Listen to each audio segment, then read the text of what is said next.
right. Hey, everyone. Welcome back for another deep dive with us.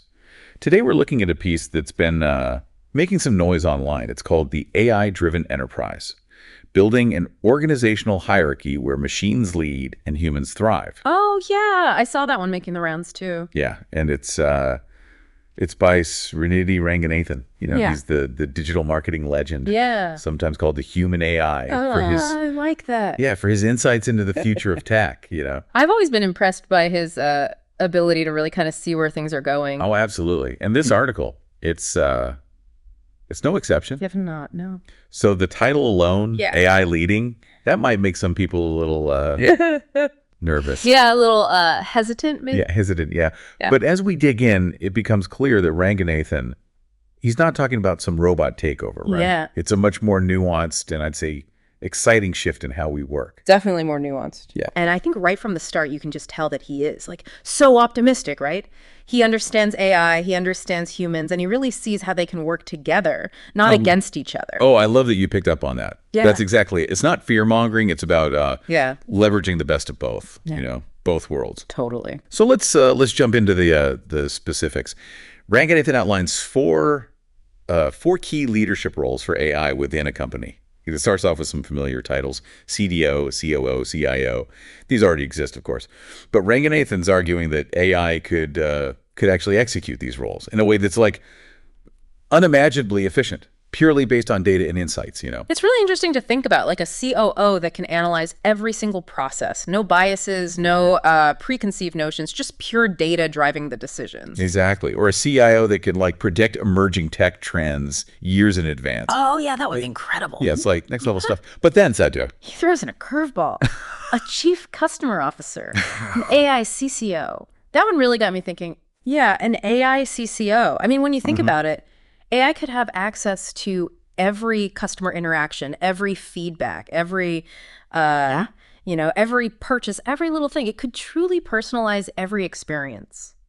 no, it's like personalization at a scale we haven't even thought of. Right, and predict customer needs before they even arise. That's what's so wild. It's like predictive customer service. Exactly. Okay, so now I don't want to, diss all the human CCOs out there. Of course not. But the sheer scale of data that AI could handle, it's like it opens up possibilities we can barely imagine, right? Like so, yeah. And what's great is that he doesn't just throw these roles out there. Yeah. He actually gets into how AI could fulfill these responsibilities. Like what kind of data is involved? What are the potential benefits for the companies?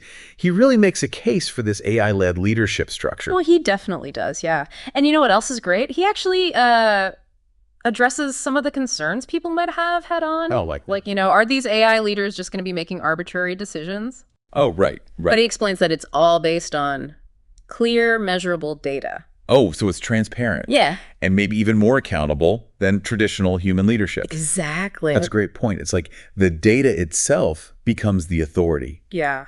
Guiding the company in a way. Now, I know what some people might be thinking. Wait a minute. Does this mean humans are like getting pushed out of leadership completely? That's where it gets really interesting, though, because it's not about replacing humans at all. Okay, so what is it about then?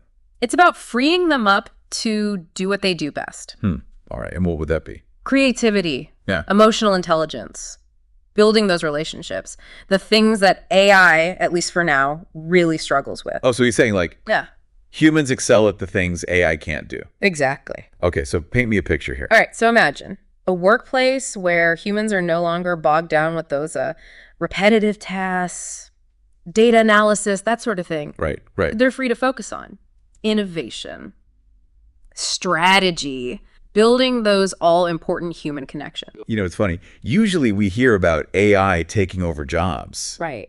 But this is almost like the opposite. Yeah. It's like AI creating space for humans to do more of what makes us human. I think that's a great way to put it. Yeah. It's not about being replaced. It's about leveling up, becoming even more valuable in this new world. Okay, I'm sold on the concept. But I got to ask, how does this actually look? Like for the average worker? I mean, we can't all just become artists and poets, right?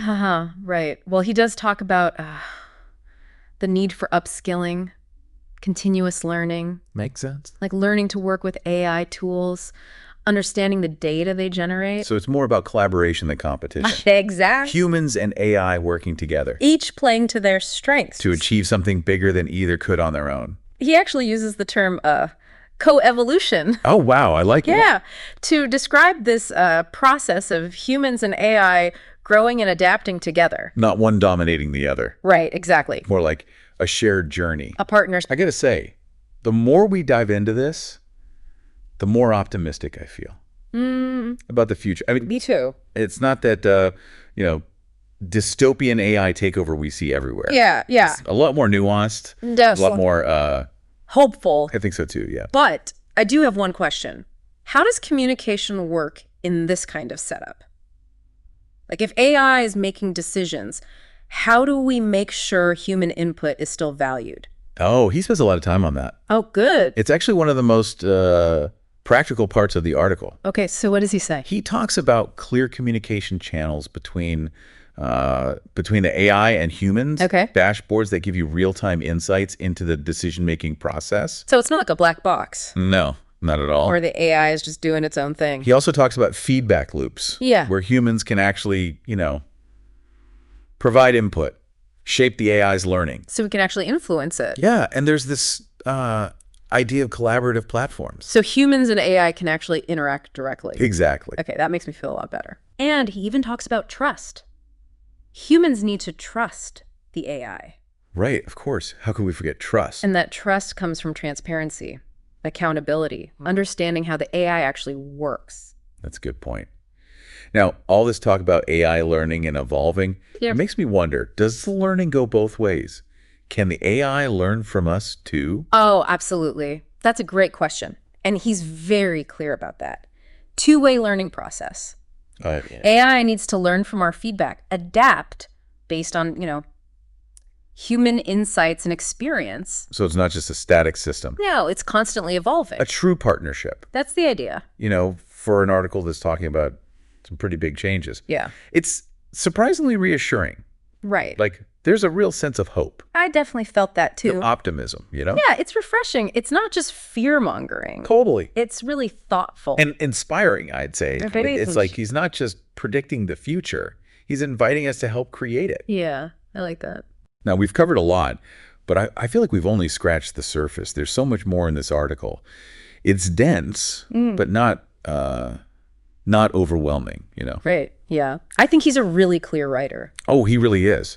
Even when he's talking about complex stuff, Yeah. Like AI and leadership, Yeah. he never loses sight of the human element, I noticed that too. human skills, human connection, Yeah. even human fulfillment. It's like he's saying, look, we have this incredible technology. Let's use it to make things better for everyone. Exactly. It's not about humans versus machines. Yeah. It's about humans and machines, right? Totally. Working together to do something amazing. Yeah, that's a good point. And he doesn't shy away from the challenges either. No, he doesn't. Like potential biases in the algorithms, ethical considerations, making sure everyone benefits. Yeah, he's thinking about the big picture. He really is. Yeah. It's not just about the tech. It's about like the impact on society. Yeah. Even philosophy almost. He says at one point that this model requires us to reimagine the very nature of work. Wow. What do you think he means by that? I think it's about thinking beyond our current limitations. Like Okay. what if work wasn't just about these repetitive tasks? Right. What if it was more about creativity, Yeah. problem solving? Human connection. Yeah, exactly. It's like he's saying, dream bigger. Yeah. Imagine a world where work is actually fulfilling. And maybe, if AI can handle the boring stuff, we'd have more time to pursue our passions. That's a really nice thought. It's a nice thought, yeah. And it might not be as far-fetched as it sounds. No, I don't think so. He really does give us a roadmap Yeah. for how we can get there. While still holding on to our values, Oh, that's so important. So what does all this mean for our listeners? Well, I think the biggest takeaway is embrace change. Don't be afraid of it. Be open to learning new things. New skills, new technologies. That's how we adapt. Don't be afraid to experiment. Yeah, try new things. Step outside your comfort zone. Because like he said, the future isn't something that just happens to us. We create it. We create it. Well said. Well, there you have it, folks. our deep dive into Srinidhi Ranganathan's amazing article, The AI-Driven Enterprise. We talked about his vision of the future of work, where AI and humans collaborate to achieve, amazing things, basically. It's a pretty inspiring vision. It is. It really is. If you haven't already, definitely check out the full article. We'll have a link in the show notes. It's worth a read. It really is. And let us know what you think. Yeah, what resonated with you? What are you excited about? What are you maybe worried about? Join the conversation in the comments. And until next time, happy diving.